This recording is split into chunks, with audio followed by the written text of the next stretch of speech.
RC Interviews, man. It's your boy Dane Diddy, man. We got a special guest here today, man. Rotey. What's good? What's good? Man. Man, I'm glad to be here. Thanks for having me. Yeah, man. Tell the people where you from, man. From Waterloo, Iowa. Waterloo, Iowa. Yep. Never heard of it. I'm not surprised, man. It's a little bit of a small place. Is it like a small population and everything like that? Or? It's a small population. When people think Iowa, they think farms, and it's not quite that small. But if you drive about 15 minutes, you'll see farms. Like, it's that kind of like that kind of place. Everybody knows everybody. Yeah. It's borderline that. Like, you know, Atlanta is like, what the hell is this? When you're like, oh, it was like a shell shock when you got here. Kind of, sorta. I mean, like I was young enough where I wasn't really like, you know, I wasn't like fully accustomed to Iowa because I was like 9 when I moved here. So like I was just a kid. I was just kind of pissed that I had to move away from my friends. Like I don't really care about cities. I'm just like, where are my friends at? So yeah. That's how kids are. Yeah. But yeah, man, people got to know you a rapper, man. You a spitter. Yeah, man, I spit, I produce, I'm a little bit of an entrepreneur too. So yeah. I'm out here. Man, who inspired you to rap? So early on, it was Eminem. He was like really the guy who was like, damn, this is crazy. I don't know if I can do this. It was M. I learned how to write a punchline from Big L. I learned how to stack up rhymes from people like Big Pun. You know, a lot of the pioneers like, you know, Rakim, Nas, of course. So like early on, I had this thought in my head. It was like, I want to know who my favorite rappers are. And then I want to learn from those guys. So it was a lot of people. It was definitely a lot of people who inspired me. And most hip hop fans will really appreciate the fact that, you know, you actually know and like the artist that came before the artist. Because nowadays you just have like, it just seems like most artists tend to seem to bash older artists. Like I don't know if you know Joyner Lucas. Yeah. But he was inside XXX and Tentacion's chat not too long ago, and XXX was saying how Joyner Lucas was better than Tupac, and then he's like, hell, I'll rap better than Tupac. And Joyner Lucas was in the chat, and he's just like, you're going a little too far. First of all. Like, you know, Tupac is one of the reasons why I even do what I do. Yeah. So I'm not even going to go there. And, like, you know, most hip-hop fans will be perfectly honest with you. Tupac was not the best rapper. You know what I'm saying? Like lyricist, Tupac wasn't really known for being a lyricist. Like he had great storytelling ability. Mm-hmm. He had a great ability to make you feel how he was feeling when he was rapping. Like he could really evoke emotion through his songs. Most people felt like he was being real when he was rapping. And then in most hip hop, you know, groups that you go talk to, most people kind of looked at him as like a Jesus figure of hip hop. The guy was an icon. Yeah, he was a complete icon. I mean, here's another cool thing I had learned. I don't know if you heard. George Lucas said that he wanted Tupac to play. Please say Han Solo. No, not Han Solo. Man, his name just slipped my mind. It's Samuel Jackson's character. Mace Windu? Mace Windu. Hold up. You wanted Pac to be Mace Windu? He wanted Tupac to play Mace Windu. Man, that would have been so dope. Yeah, Tupac was supposed to come to the audition. That would have been so dope. And he was actually gonna have, he had Michael Jackson try out for the role of the big clumsy dude, the CGI guy. Jar Jar Binks? Jar Jar Binks. Michael Jackson is Jar Jar. But he actually turned it down. George Lucas decided not to go with it because he felt like Michael Jackson would end up being bigger than the movie. Yeah. Which actually makes perfect sense. Yeah, hindsight's 2020. Yeah, for sure. Man, Mace Windu as Tupac, that would have been pretty cool. Oh man, that would have been lit.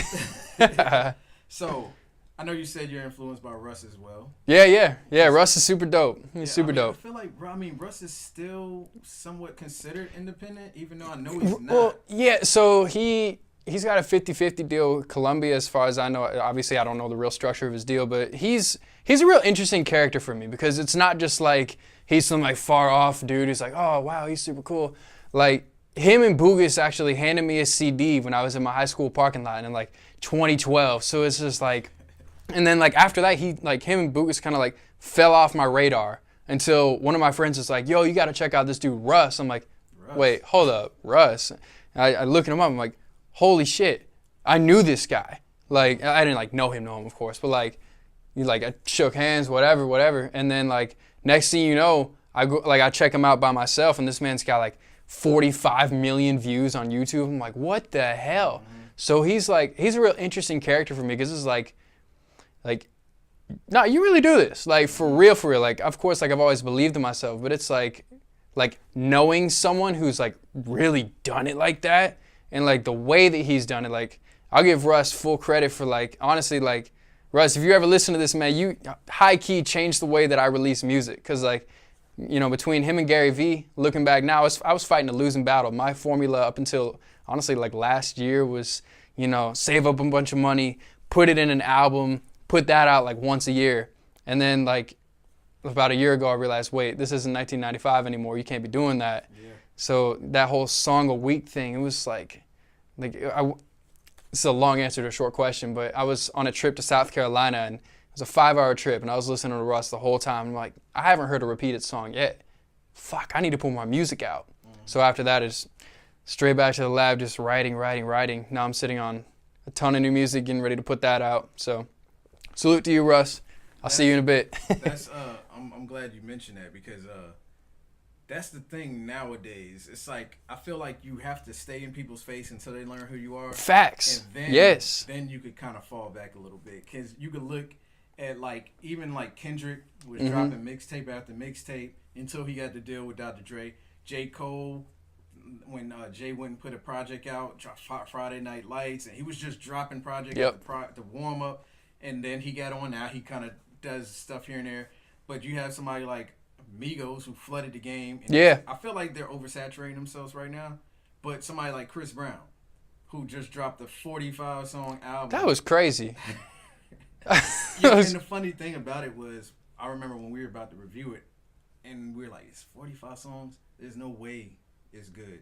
No way it's good. And it was good. And it was fire? I haven't listened to it yet. Oh my God, there's only like 3 bad songs. I was just really? I was in shock. I was just like, how do you do that many songs? And then he did an interview on Hot 97. He said he got 800 songs ready to go. And it's just like, now we're in a streaming era. Yeah. And people kind of forget about people very quickly. So it seems like you just gotta continuously. Well, you just nailed it.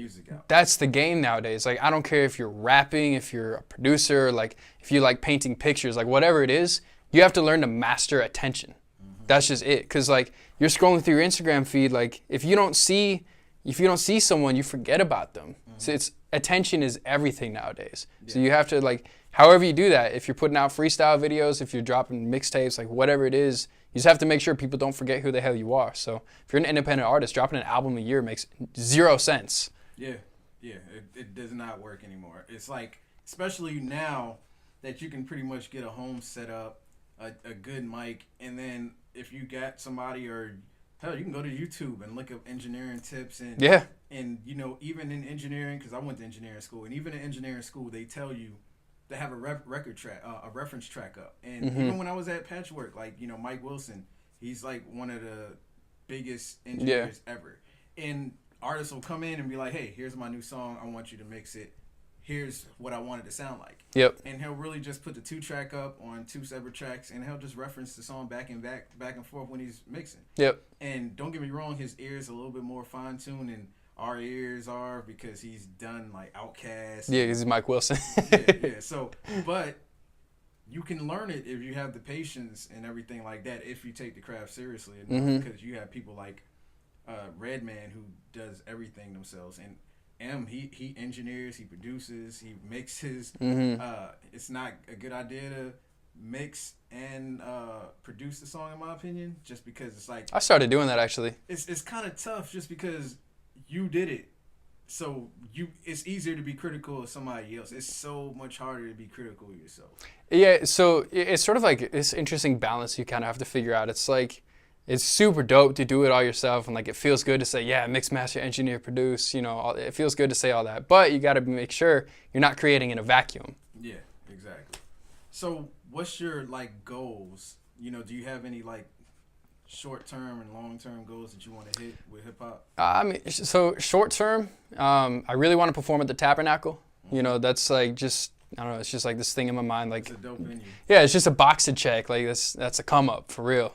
You know, I really like to hit 1 million streams on something. You know, I don't know how short-term that is, hopefully short-term. But, you know, my goals are super, super big. Like, I want to go diamond. Like, I'm not I'm not going half-cocked. Like, you know, we were talking about earlier, like, if you're not doing something to be the best, why are you doing it? Yeah. So, like, you know, as far as my goals, I want to be the greatest selling artist of all time. Why not? Yeah, hey. Yeah, why not? I mean, don't get me wrong, it's tough in this era. Yeah. Because, like, I think Eminem's album did, like, 300,000 the first week. Oh, I mean, yeah. Like that. And M normally does, like, 1 million. Yeah. 1 point something million first week. Yeah, it's tough in, like, in the streaming age to go diamond, but it is completely possible. Yeah, like, if someone's done it, fuck it. Why can't I? You know what I mean? Like, yeah, I mean, you can definitely still do it. I'm pretty sure, like, you know, you just got to get that song. mm-hmm. You know what I'm saying? That song to grasp everybody's attention. And this, like, in this era, stuff comes and goes. Mm-hmm. So it's always a lane. Like, beforehand, it was so much harder. And now it just feels like you're that much closer because you can literally just cook everything up at the house. There's just no middleman anymore. Like, it's amazing. Like, you know, a song like... Straight from you to consumer. Yeah, Hotline Bling, that mega hit Drake put together. Yeah, it was recorded in a hotel room. Watch the Throne. Watch the Throne album. Yeah, Watch the Throne was recorded in a hotel room. Yeah. Like, and then if you're an independent artist, well, guess what? You don't need to go through an old white man to get your song on the radio anymore. If your song's good enough, it'll get there. You know, you go through DistroKid or TuneCore, next thing you know, you could have a hit record, hit album. Exactly. It's the access is just there. Yeah, definitely. It's just about how much time you're willing to put in. Exactly. You willing to hustle for it? Hey, that's the $1 million question, and you don't have to. And that's the other thing now, because beforehand, like you said, you would always have to say, "Hey, I need a label deal." Mm-hmm. Now you don't need a label deal. Yeah. Russ showed you. I mean, don't get me wrong. Russ is partnering with a label, but he didn't need it. Yeah. He had the fan base before it. Label deal on his terms. You know, most artists don't get that. Like, I don't know if you've seen Uzi. He's complaining now about his label deal. You know, but you have people like Chance who the labels are begging Chance to sign. And that's, you know, I'm really glad we're talking about this too, because like independent artists, I feel like some of them are still like, oh, I need their label deal. Well, maybe you do, maybe, but don't go in there with, you know, 1,000 fans. Go in there with 1 million fans. Go in there with people who are like begging you for new music, because guess what? Then you have all the leverage. Exactly. You get to structure the deal and read the damn contract. Get a lawyer to look it over. Yeah. Like, too many young artists are just getting screwed by these labels. Yachty. Yeah. Oh, my God. What's a 360 deal? Yeah. Don't get me started on that. 360 deal. Yo, if y'all not Please, aware, Google 360 deal. they take a part of your if you make a clothing line, they get a part of that. If you get a deal to do a commercial for Sprite, they take a part of that. You write a jingle for McDonald's, which is going to make you maybe hundreds of millions over the course of your lifetime. They get a cut of that. They basically get a cut of like half your body, you know, just saw you half real quick. We get the top end. Yeah, I mean, pretty much it might as well be. Yeah. And like independent, it just seems like it's just the way to go. And when the labels do come to you, you get to go. And I remember Fab and Jada said it. They sat down and they said, "This is exactly what we want. If we don't get that, then on to the next one. Do it ourselves." Yeah. And the labels gave them what they wanted. Yeah. And that's how you work the deal. They get their percentage. They get to keep all their masters and all the rights to all their music. So if their stuff gets put in the movies, they don't get a cut of that. And that's just smart business. And a lot of people don't actually take the time to learn the business. Yeah, well, you got to learn the business. I don't care what business we're talking about. If you don't know the business, you're going to get walked all over by people that do. Yeah. I mean, period. Yeah, hands down. Absolutely. All right, man, you said you got new music coming, but...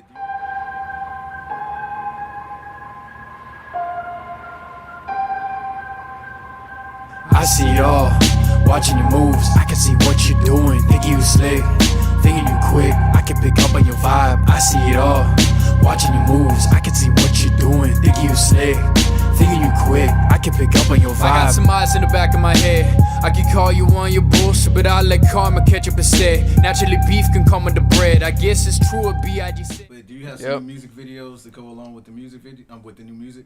I do actually. So the songs that I personally really fuck with, when I drop those, I'm gonna be dropping the video shortly after that. Okay. Like, cause I do know like the music videos at this point kind of go a long way. Yeah, it's huge. Getting the songs over. Huge. So like, there's some cool. I don't know if you're familiar with like Lady Lisha. She's from the UK. Okay. And she does like these. Most people know her, but they don't know they know her. She does those cool one-shot videos. Like she had one about brushing your teeth. I don't think I saw that.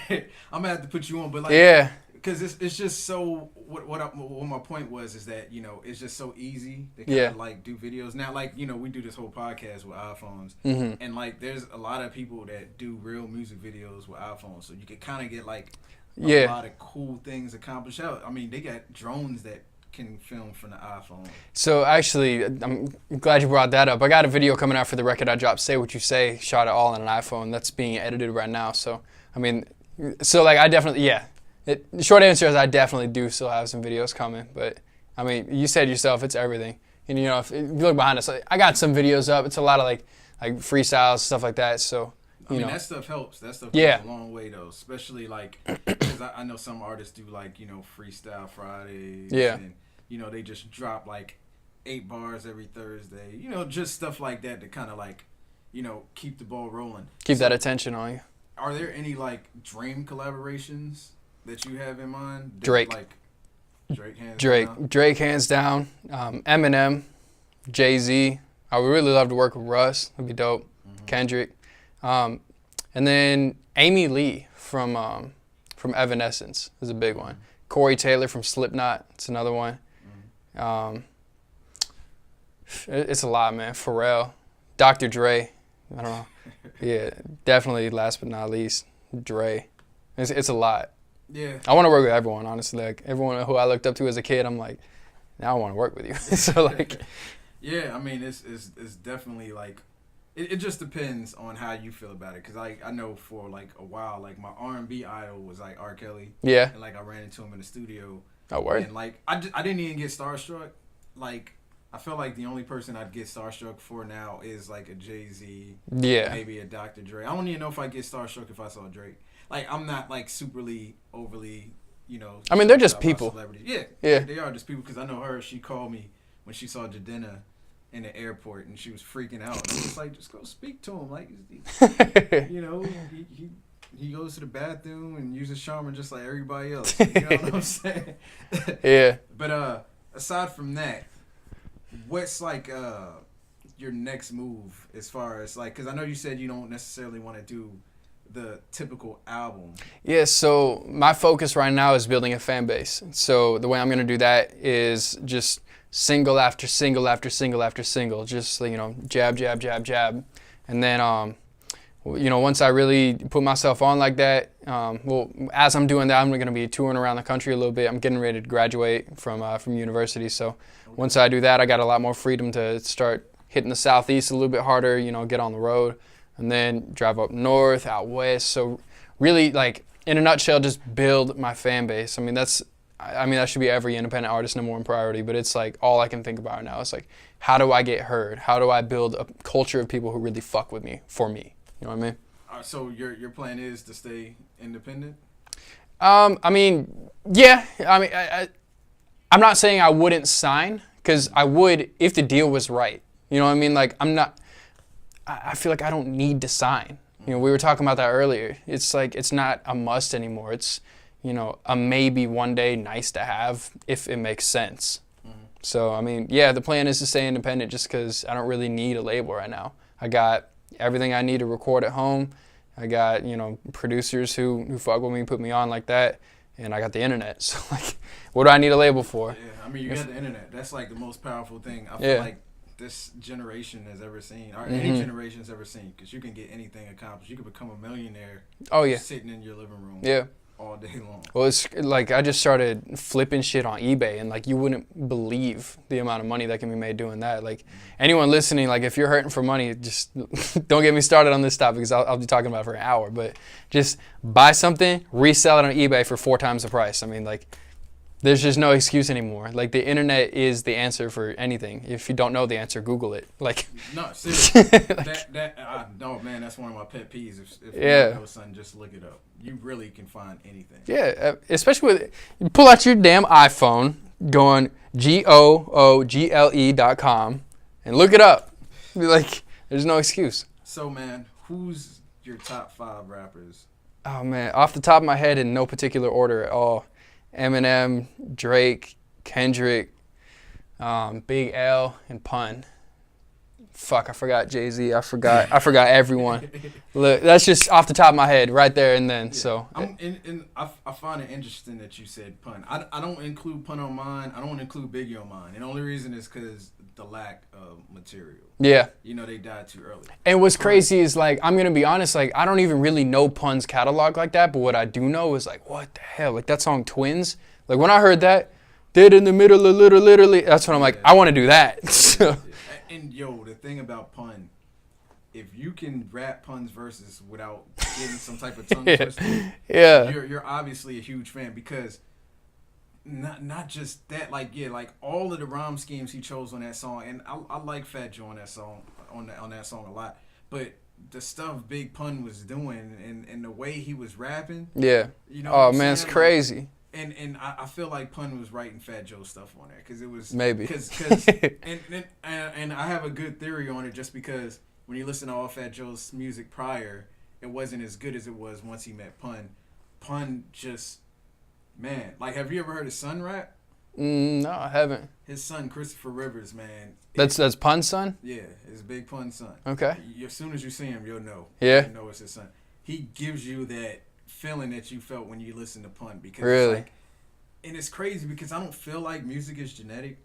I really don't feel like you pass music. Like, I don't feel like Beyonce and Jay-Z's kid is going to be the next Beyonce and Jay-Z without working to attain that. Yeah. It's not like, you know, physical traits like being able to be fast because your parents were fast. But you would swear that was genetic. Because he sounds just like Pun. I think a certain level of it is. Like, you think so? Like, yeah, so obviously, like, you can't come out the womb and rap like Big Pun, but, like, I think that if that's your dad, you do have some sort of natural talent from DNA, but talent's not enough. You got to get that skill. You know, I heard Will Smith talking about this a while ago. You know, talent is, you know, that's natural. You can be talented. Skill only comes from hours and hours of beating on your... 1,000 hours, right? Yeah. It sounds like you got to put 1,000 hours of... Just work. Like, like, LeBron was probably pretty decent at basketball when he was, you know, a 10-year-old kid. But, you know, who he is now, that's hours and hours and hours of shooting the ball.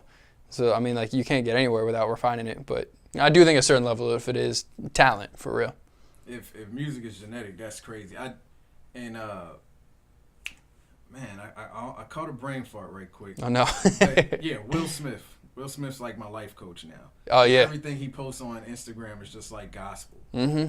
But is there any, like, date we can look forward to? Not trying to put you too much on the spot, but a date when we could expect to hear, like, some new music? Some new music. So I'm finishing up a mix right now. I should have the next song out probably by next week. So, yeah. I mean, I'm trying to keep on pumping them out.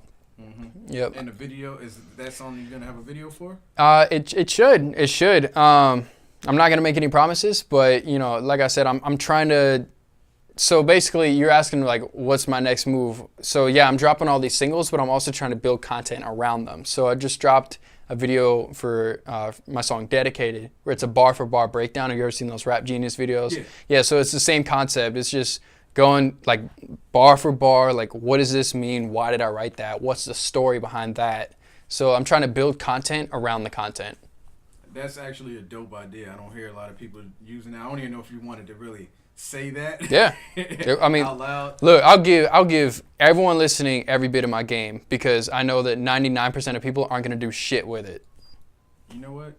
You're absolutely right. Like, no, dead serious. You're absolutely right. Yo, give somebody the blueprint. You know, you can teach them how to, you know, fish, but you can't do it for them. You know what I'm saying?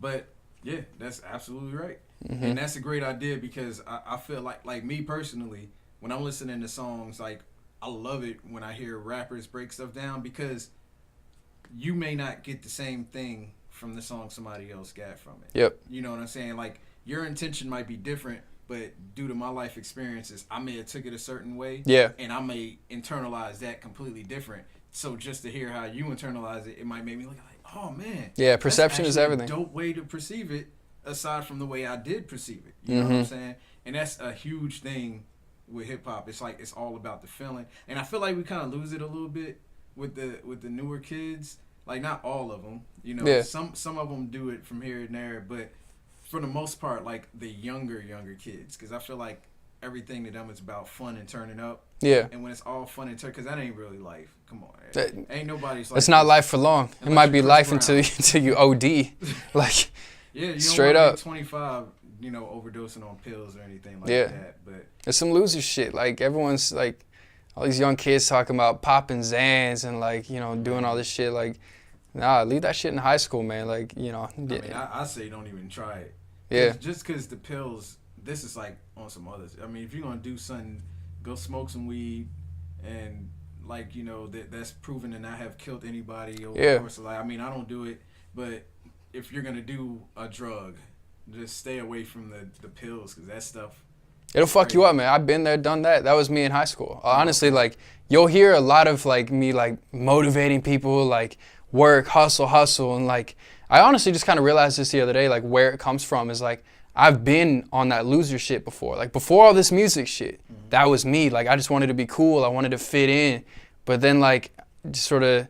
I guess you can say it clicked one day. I was like, nah, that's some loser shit. Like, I don't want to be that. I want to be that.